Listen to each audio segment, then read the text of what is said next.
Dear students, in this lecture we will define conjugate of an operator and we will see some result on it. So let us define conjugate of an operator.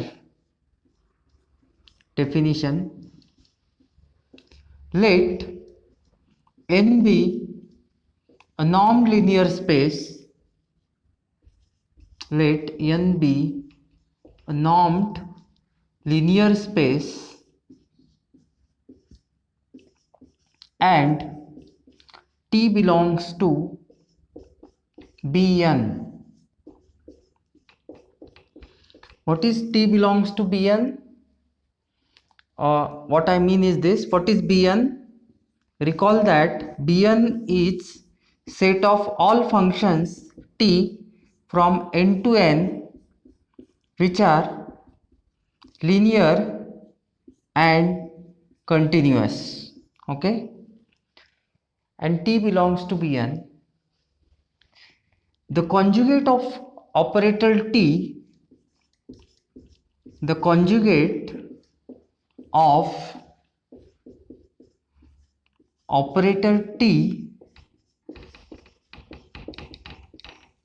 in Bn star is defined as or is defined by the relation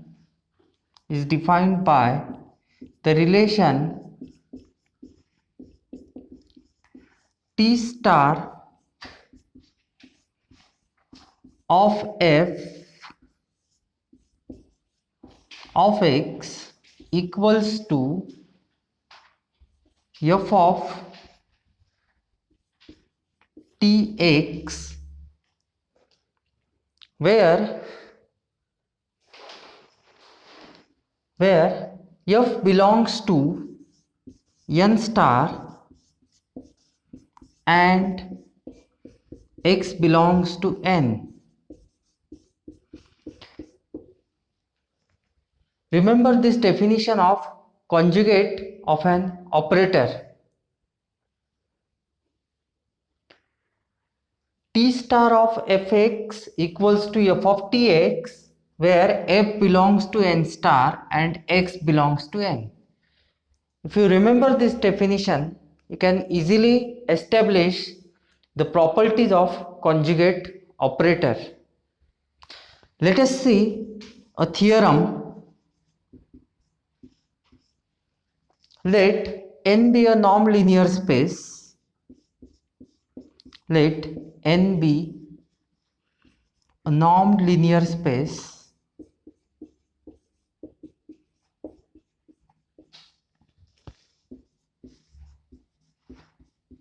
and let n be a non-linear space. The mapping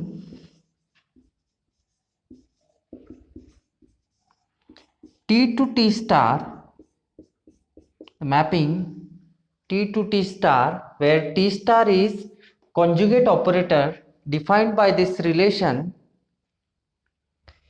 is an isometric isomorphism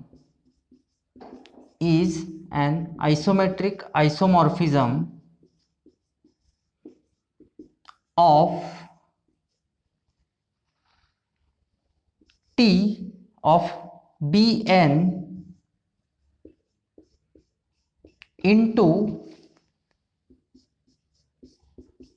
Bn star.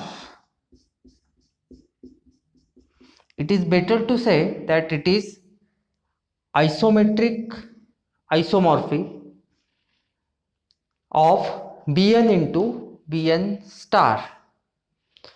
So let us see proof of this. The proof is not difficult, but it is lengthy. We have to verify properties one by one. So first let us define the mapping phi from Bn into Bn star as phi of t equals to phi of t star.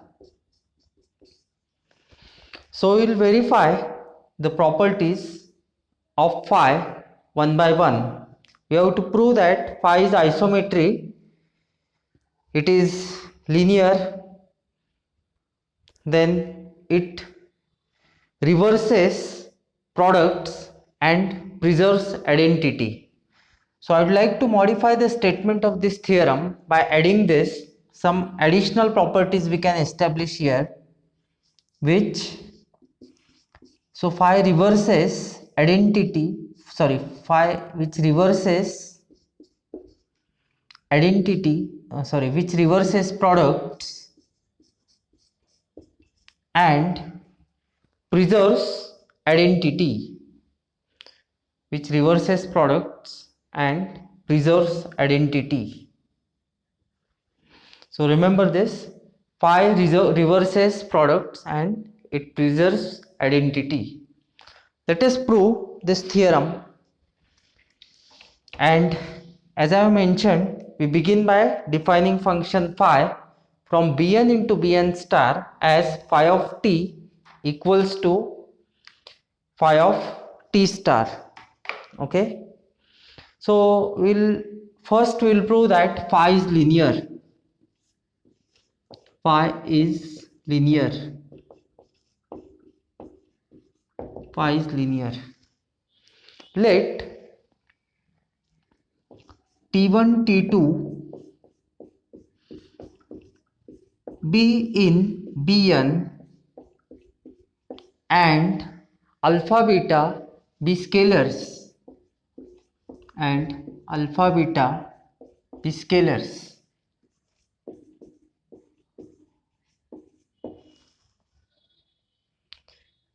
So consider, or let me write, for f belongs to n star and x belongs to n, consider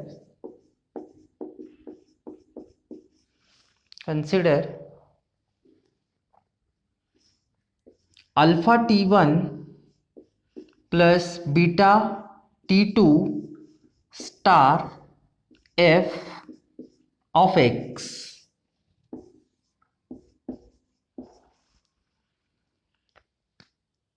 Alpha t1 plus beta t2 star f of x. This is equal to, here star denotes conjugate operator and it is defined by this relation. So instead of t, what we are having, alpha t1 plus beta t2 star. So what will be simplification of this? This is equal to f of alpha t1 plus beta t2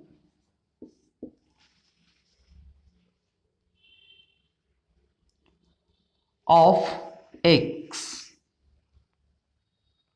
Okay, this is equal to, now f is functional because it is in n star. Here also we have seen, we have taken f in n star, so we can now use linearity of f to write this as, so better let me write the linearity of f, or use the linearity of f first. So this I could write as alpha times f of t1 plus beta times f of t2 and evaluated at point x. Okay, so you may write the reason, since f is linear, as f belongs to n star, okay. Further simplify this, this is equal to alpha times f of t1 evaluated at point x. So this is going to be alpha times f of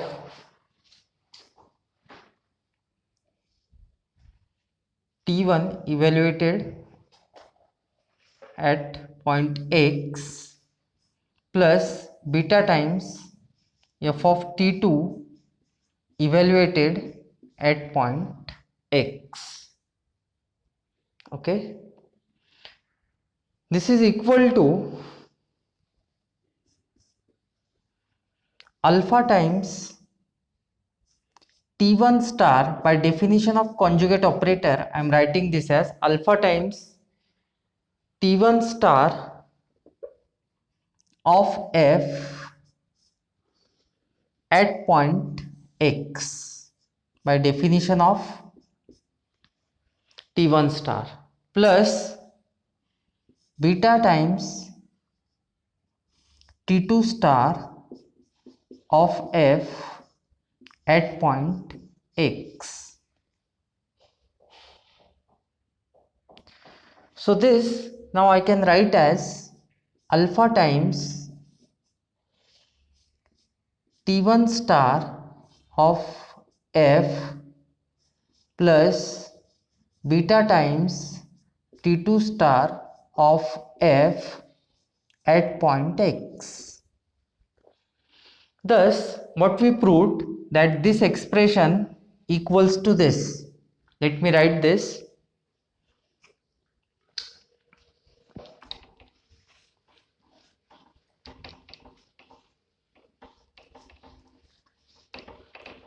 Here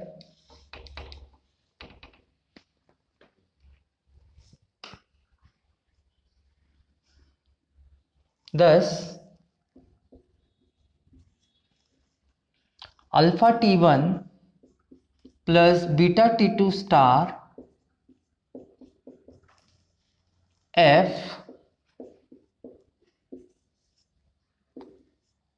of x is equal to alpha times, I'll write it here, is equal to alpha times t1 star f plus beta times t2 star f at point x for all x belongs to n and f belongs to n star. So specifically I need this here. This holds for all x belongs to n.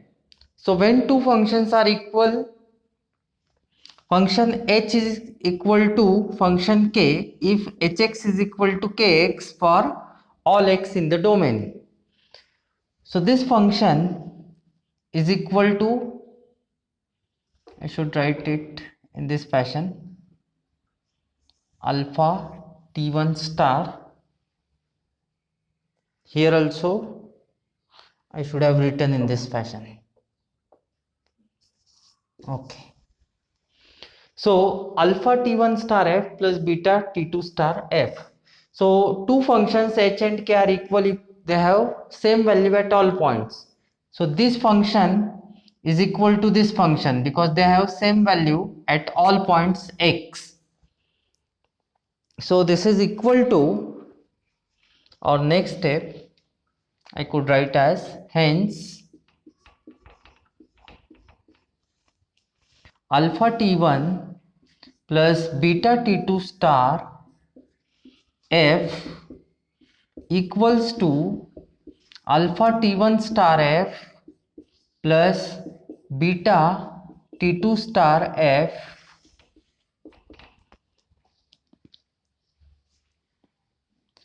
Now this further I can write as, this implies that, or this can be written as alpha t1 plus beta t2 star of f equals to alpha t1 star plus beta t2 star f for all f belongs to n star for all f belongs to n star. For all f belongs to n star.